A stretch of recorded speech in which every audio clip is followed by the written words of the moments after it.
ચલો હવે જોઈએ સ્વાધ્યાય 2.13. આકૃતિમાં કણની એક પારિમાણિક ગતિ માટે x વિરુદ્ધ t આલેખ દર્શાવેલ છે.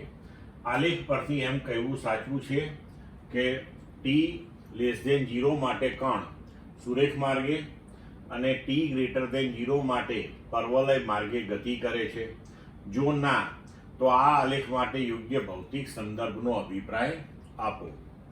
તો આપણે આવું કહી શકીએ નહીં કે એમ કહેવું સાચું નથી કે t 0 માટે કણ સુરેખ પથ પર ગતિ કરે છે અને t 0 માટે કણ પરવલય આકારના પથ પર ગતિ કરે છે. એવું ના કહી શકાય. કેમ? કારણ કે x વિરુદ્ધ t નો જે આલેખ છે એ કણનો માર્ગ દર્શાવતો નથી. આલેખ ઉપરથી આપણે જોઈ શકીએ છીએ, જુઓ કે t<0 માટે કણનું સ્થાન બદલાતું નથી, x બરાબર 0 જ રહે છે. એનો મતલબ કે t બરાબર 0 સમયથી ઓછા સમય એટલે કે એની પહેલાના સમય સુધી કણ સ્થિર છે એવું કહી શકાય. અને પછી સમયની સાથે એનું સ્થાનાંતર ખૂબ ઝડપથી વધી રહ્યું છે.